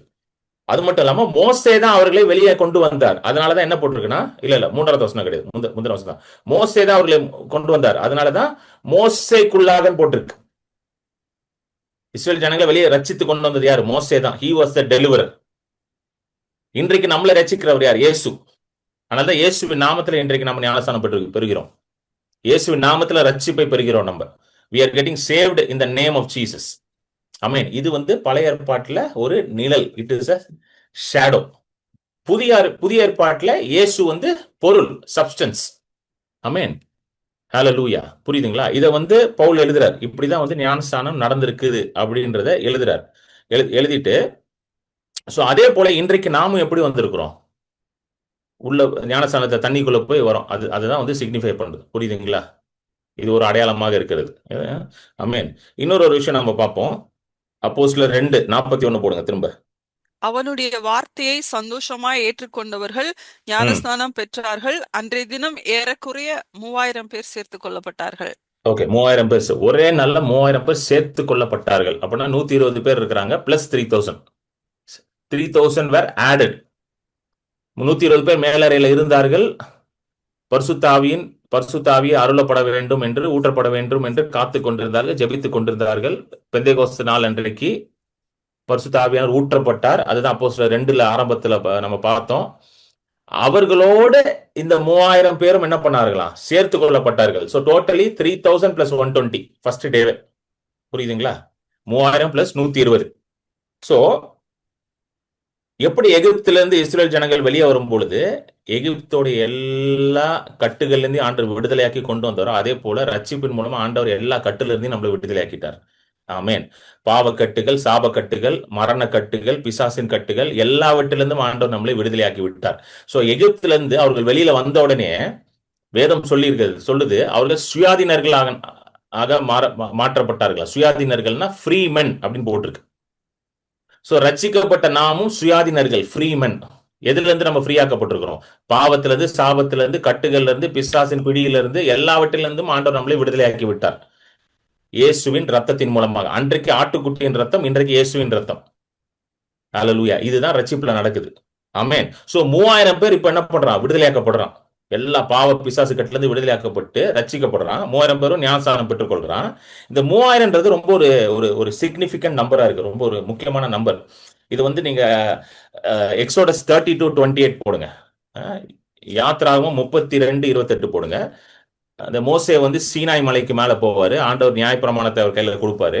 நியாயப்பிரமாணம் கொடுக்கப்பட்ட உடனே பாவம் வெளிப்படும். as soon as the law was given, யாத்ராகமம் 32:28.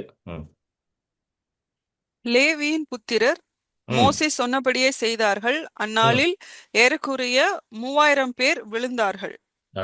3000 பேர் விழுந்தார்கள், செத்து போனார்கள். சரிங்களா? மரணம் உண்டாகுது. நியாய பிரமாணத்தை ஆண்டவர் சீனாய் மலையில கொடுக்கிறாரு. இவனுங்க கீழே வந்து என்ன பண்றானுங்க? அந்த பொன்னினாலான கண்ணுக்குட்டியை செய்கிறானுங்க. அதுதான் பவுல் எழுதுறார் ரோமர் 3ல. for by the law is the knowledge of sin. பாவத்தின் அறிவு நியாய பிரமாணத்தினால உண்டாகுது. சோ நியாய பிரமாணம் வந்த உடனே பாவம் புச்சிக்கிட்டு வெளியே வருது மனுஷங்குள்ள இருந்து. அங்க மலையில அவர் வாங்குறாரு, கீழே இவனுக்கு வேலைய ஆரம்பிச்சிட்டானுங்க. என்ன வேலை? பாவம் செய்யற வேலையை. கரெக்டா? அவர் இறங்குறதுக்குள்ள கண்ணுக்குட்டி ரெடியாகி எல்லாம் பாடிக்கிட்டு இருக்கானு. அப்போ 3000 பேர் செத்து போனானா. பாவத்தின் சம்பளம் மரணம். 3000 பேர் செத்து போறான். சோ நியாய பிரமாணம் எதை கொண்டு வந்தது? மரணத்தை கொண்டு வந்தது. பரிசுத்த ஆவியானவர் ஊற்றப்பட்டோம்னா எத்தனை பேர் ரட்சிக்கப்பட்டாங்க? 3000 பேர் ரட்சிக்கப்படுறாங்க. சோ ஆவியானவர் எதை கொண்டு வருகிறார்? ஜீவனை கொண்டு வரார். டிஃபரன்ஸ் பாத்தீங்களா? மோசேயின் உடன்படிக்கை அது எப்படிப்பட்ட உடன்படிக்கையா இருக்குதா? மரணத்தை கொண்டு வருது. புதிய உடன்படிக்கை எதை கொண்டு வருகிறது? ஜீவனை கொண்டு வருது. இது ரொம்ப முக்கியம். It is very very very very important to know this. புரியுதுங்களா? மோசேயின் நீங்க இப்ப நம்ம எல்லாரும் எந்த உடன்படிக்கையில இருக்கோம்? புதிய உடன்படிக்கை என்று இருக்கும். புதிய உடன்படிக்கையில இருக்கும். எபிரேயர்ல எழுதப்பட்டிருக்கு பெட்டர் கவனன்ட் பெட்டர் ப்ராமிசஸ். எபிரேயர் 8ல வரும். புதிய உடன்படிக்கையை பத்தி எப்படி எழுதுறாங்கன்னா எபிரேயர் 8ல வசனத்தை எடுப்போம். எபிரேயர் 8:6. புதிய உடன்படிக்கையின் மத்தியஸ்தர் யாரு? இயேசு கிறிஸ்து. அந்த உடன்படிக்கை எப்படி இருக்கா? எபிரேயர் 8:6. ஹீப்ரூஸ் 8:6. இவரோ விசேஷித்த வாக்குத்தத்தங்களின் பேரில் ஸ்தாபிக்கப்பட்ட விசேஷித்த உடன்படிக்கைக்கு எப்படி மத்தியஸ்தராய் இருக்கிறாரோ அப்படியே முக்கியமான ஆசாரிய ஊழியத்தையும் பெற்றிருக்கிறார். இவரோன்றது யாரு? இயேசுவோ. அது இயேசுவை பத்தி எழுதியிருக்கு. விசேஷித்த வாக்குத்தத்தங்களின் பேரில் ஸ்தாபிக்கப்பட்ட விசேஷித்த உடன்படிக்கை. Better covenant better promises. சொல்லுங்க, பெட்டர் கவனன்ட் பெட்டர் ப்ராமிசஸ். விசேஷித்த உடன்படிக்கை, விசேஷித்த வாக்குத்தத்தங்கள். அதுக்குதான் அவர் மத்தியஸ்தரா இருக்கிறாராம். Jesus is the mediator of the new covenant. Old கவனன்ட்டுக்கு மோசே, பழைய உடன்படிக்கைக்கு மோசே, புதிய உடன்படிக்கைக்கு யாரு? இயேசு கிறிஸ்து. சோ இப்ப நம்ம எல்லாரும் எந்த உடன்படிக்கையில இருக்கோம்? புதிய உடன்படிக்கையில இருக்கிறோம். பெட்டர் கவனன்ட், பழைய உடன்படிக்கையோட ஃபார் பெட்டர். இது ரொம்ப விசேஷமானது. மோசேயின் உடன்படிக்கையோட பல மடங்கு விசேஷமானது, பல மடங்கு விசேஷமான வாக்குத்தத்தங்களை உடையது. இது இப்படிப்பட்ட ஒரு கவனன்ட்ல இருக்கிறோம். ஆமென். 2 கொரிந்தியர் 3:6 போடுங்க. 2 கொரிந்தியர் 3:6. புது உடன்படிக்கையின் ஊழியக்காரராய் இருக்கும்படி அவரே எங்களை தகுதியுள்ளவர்கள் ஆக்கினார். அந்த உடன்படிக்கை எழுத்திற்குரியதாயிராமல் ஆவிக்குரியதாய் இருக்கிறது. எழுத்து கொல்லுகிறது, ஆவியோ உயிர்ப்பிக்கிறது. எழுத்து கொள்ளுகிறது, ஆவியோ உயிர்ப்பிக்கிறது. நீங்க அது முந்தின வசனம் படிச்சீங்கன்னா புரிஞ்சிடும். முந்தின வசனம் போடுங்க. எங்களால் ஏதாகிலும் ஆகும் என்பது போல ஒன்றை யோசிக்கிறது. அடுத்த வசனம் படிங்க. 7 படிங்க. எழுத்துக்களினால் எழுதப்பட்டு கற்களில் பதிந்திருந்த மரணத்துக்கு ஏதுவான ஊழியத்தை செய்த மோசேயினுடைய முகத்திலே மகிமை பிரகாசம் உண்டானபடியால் இஸ்ரவேல் புத்திரர் அவன் முகத்தை நோக்கி பார்க்க கூடாதிருந்தார்களே. அடுத்தது ஒளிந்து போகிற மகிமையுடைய அந்த ஊழியம் அப்படிப்பட்ட மகிமை உள்ளதா இருந்தால் ஆவிக்குரிய ஊழியம் எவ்வளவு அதிக மகிமை உள்ளதா இருக்கும். 8வது வசனம். சோ மோசேன் ஊழியத்தை வந்து ஒளிந்து போற ஊழியம் சொல்றாரு. மோசேன் ஊழியம் வந்து எப்படியா? ஒளிந்து போற ஊழியம். சரிங்களா? மரணத்தின் ஊழியம், condemnation, ministry of death, ministry of condemnation. 7வது வசனத்தை போடுங்க திரும்ப.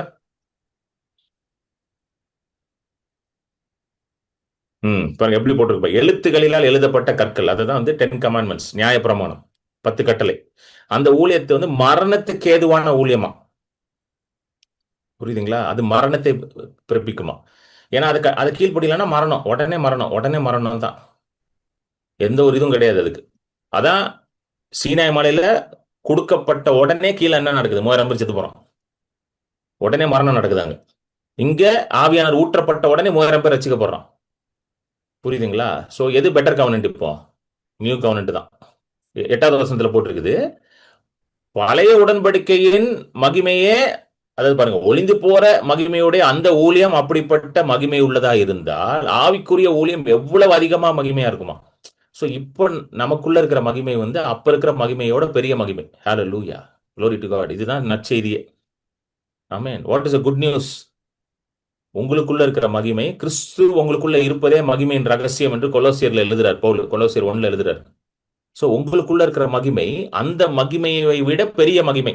சோ இப்போ உங்களுக்குள்ள எப்படிப்பட்ட மகிமை இருக்கு? கிறிஸ்துவே உங்களுக்குள்ள மகிமையாக இருக்கிறார். Christ in you. சொல்லுங்க, கிறிஸ்து உங்களுக்குள்ள மகிமையின் ரகசியமாக இருக்கிறார். இதுதான் கொலோசியர்ல எழுதுறார். இது ஒரு ரகசியம் எழுதுறார் Paul. This is a great mystery அப்படின்றார். இது ஒரு பெரிய ரகசியம். அது என்ன ரகசியமா? கிறிஸ்து உங்களுக்குள்ள வாசம் செய்கிறார். அந்த வசனத்தை போடுங்க, கொலோசியர் 1. புறஜாதிகளுக்குள்ளே விளங்கிய இந்த ரகசியத்தில் உள்ள மகிமையின் ஐஸ்வர்யம் இன்னதென்று தேவன் தம்முடைய பரிசுத்தவான்களுக்கு தெரியப்படுத்த சித்தமானார். கிறிஸ்துவானவர் மகிமையின் நம்பிக்கையாக உங்களுக்குள் இருப்பதே அந்த ரகசியம். 1:27, கொலோசியர் 1:27. கிறிஸ்துவானவர் உங்களுக்குள்ள இருக்கிறார். பாத்தீங்களா? அதுவே மகிமையின் ரகசியம். இது ஒரு ரகசியமா. It is a mystery. It is a secret. It's a mystery. ஹல்லேலூயா. அவர் உங்களுக்குள்ள இருக்கிறார். கிறிஸ்துவானவர் உங்களுக்குள்ள இருக்கிறார். எதுக்கு எக்ஸைட் ஆறீங்களான்னு தெரியல. இதுக்கு தான் நீங்க எக்ஸைட் ஆகணும். இதுக்கு தான் சந்தோஷப்படணும். கிறிஸ்து உங்களுக்குள்ள இருக்கிறார். ஹல்லேலூயா. ஆமென். glory to God. மோசேக்குள்ள இருந்த மகிமையை விட இது பெரிய மகிமையாது. ஹல்லேலூயா. இதுதான் புதிய உடன்படிக்கை நமக்கு கொடுக்கப்பட்டிருக்க மகிமை. ஆமென். அதனாலதான் 3000 பேர் அதே நாள்ல ரசிக்க போறாங்க. எழுத்துக்கொள்ளும் ஆவியோ உயிர்ப்பிக்கும். சோ இது ரெண்டுமே பாத்தீங்கன்னா என்னைக்கு நினைக்குன்னா பெந்தேகோஸ்து நாள் நடக்குது. சீனாய் மலையில நியாயப்பிரமாணம் கொடுக்கப்பட்டதும் பெந்தேகோஸ்து நாள் தான். பெந்தேகோஸ்து நாள் 50 நாள், பஸ்கால இருந்து 50 நாள். அதான் பெந்தேகோஸ்து நாள். பென்டிகாஸ்ட் 50, பென்டானா 50. அதே போல பெந்தேகோஸ்து நாள் ஆவியானவர் ஊற்றப்படுறாருல, அதுவும் வந்து பஸ்கால இருந்து 50வது நாள் 50. பென்டேகாஸ்ட். பென்டேகாஸ்ட்னா 50th டேன்னு அர்த்தம். அதுக்கு எபிரேய மொழியில ஷவோத் அப்படின்னுவாங்க. யூதர்கள் வந்து அதை ஷவோத் அப்படின்னுவாங்க. ஒரு பண்டிகைன்னு கொண்டாடுவாங்க அவங்க. சோ அந்த 50வது நாள்ல 3000 பேர் மரித்து போகிறான். இந்த 50வது நாள்ல 3000 பேர் உயிர்ப்பிக்கப்படுகிறான், ரட்சிக்கப்படுகிறான். ஹல்லேலூயா. ஆமென். ஹல்லேலூயா. நம்ம தொடர்ந்து வந்து அடுத்த வாரத்துல இருந்து பார்ப்போம். இன்றைக்கு இதோட முடிச்சிருவோம். கர்த்தருக்காக காணிக்கை கொடுக்கிற நேரம். உங்க காணிக்கைகளை இந்த வழிகள் மூலமாக நீங்க கொடுக்கலாம். சோ நீங்க கொடுக்கிற காணிக்கைகள் கர்த்தருடைய ஊழியத்துக்கு பயன்படுத்தப்படுகிறது. சுவிசேஷ ஊழியம், குளோபல் ஹீலிங் மிஷன் என்னுடைய ஊழியத்தின் பெயர். இந்த ஊழியம் சுவிசேஷ ஊழியம். அநேக இடங்களுக்கு போய் சுவிசேஷத்தை அறிவித்து, எஸ்பெஷலி அநேகருக்கு சுகத்தை கொண்டு போகிற ஒரு ஊழியம். Healing ministry, primary ministry is healing ministry. பெரிதாக செய்கிற ஊழியம் வந்து என்னது? சுகமாக்குற ஊழியம், விடுதலையின் ஊழியம், டெலிவரன்ஸ் மினிஸ்ட்ரி. ஸோ நிறைய இடங்களுக்கு டிராவல் போய் சுகத்தை கொண்டு போய் சுவிசேஷத்தை அறிவிப்பதற்கு இந்த ஊழியத்தை ஆண்டவர் பயன்படுத்துகிறார். ஸோ இந்த ஊழியத்தோட நீங்க சேர்ந்து நின்று கர்த்தருடைய ராஜ்யத்தை விரிவாக்குவதற்கு நீங்க உங்களுடைய காணிக்கைகளை இதில் விதைக்கலாம். இந்த ஊழியத்தின் மூலம் நீங்க ஆசீர்வதிக்கப்பட்டிருக்கிறீர்கள் என்றால் உங்க காணிக்கைகளை விதைக்கலாம். ஏன்னா நீங்க காணிக்கை கொடுக்கும்போது கர்த்தரை கனம் பண்றீங்க. நீதிமொழிகள் 3ல் எழுதியிருக்குது, உன்னுடைய எல்லா பொருளாலும் முதல் விளைச்சலினாலும் கர்த்தரை கனம் பண்ணு, அப்பொழுது உன்னுடைய பண்டசாலைகள் நிரம்பி இருக்கும், பூர்ணமா இருக்கும், உன்னுடைய ஆலைகள்ல திராட்சரசம் புரண்டோடும். ஆமென். ஸோ நான் விசுவாசிக்கிறேன், கொடுக்கிற ஒவ்வொருத்தருடைய பண்டசாலைகளும் நிரம்பி இருக்கும். ஆலைகளில் புதிய திராட்சரசம் புரண்டோட போகிறது. என் தேவன் உங்களுடைய குறைவுகள் எல்லாவற்றையும் அவருடைய மகிமையின் ஐஸ்வர்யத்தின்படி கிறிஸ்து இயேசுவின் மூலமாக நிறைவாக்க போகிறார். பிலிப்பியர் 4:19 படி உங்களை ஆசீர்வதிக்கிறேன். ஸோ நீங்கள் ஸ்கேன் பண்ணீங்கன்னா யூபிஐ மூலமாக நீங்கள் கொடுக்கலாம். கூகுள் பே, ஃபோன்பே, பேடிஎம் மற்ற எந்த யூபிஐ மூலமாக ஸ்கேன் பண்ணி கொடுக்கலாம். UPI number 9884160264. Bank account details name Kiran Paul JJ, account number 021201584236, IFSC ICIC 00000212, account type savings bank, ICICI bank limited, branch Chennai Santhome. Amen. So கொடுக்குற ஒவ்வொருத்தரும் கர்த்தர் பெரிதாக ஆசீர்வதிப்பார். ஸோ தொடர்ந்து என் ஊழியத்திற்காகவும் என்னோட குடும்பத்திற்காக நீங்கள் ஜெபித்துக் கொள்ளுங்க. Your prayers are very important for me. அது மட்டும் இல்லாமல் பொருளாதாரத்தின் மூலமாகவும் ஊழியத்தை நீங்கள் சப்போர்ட் பண்ணுறதுனால அநேக இடத்துக்கு சுவிசேஷத்தை கொண்டு போவதற்கு உதவியாக இருக்கிறது. So God bless you richly.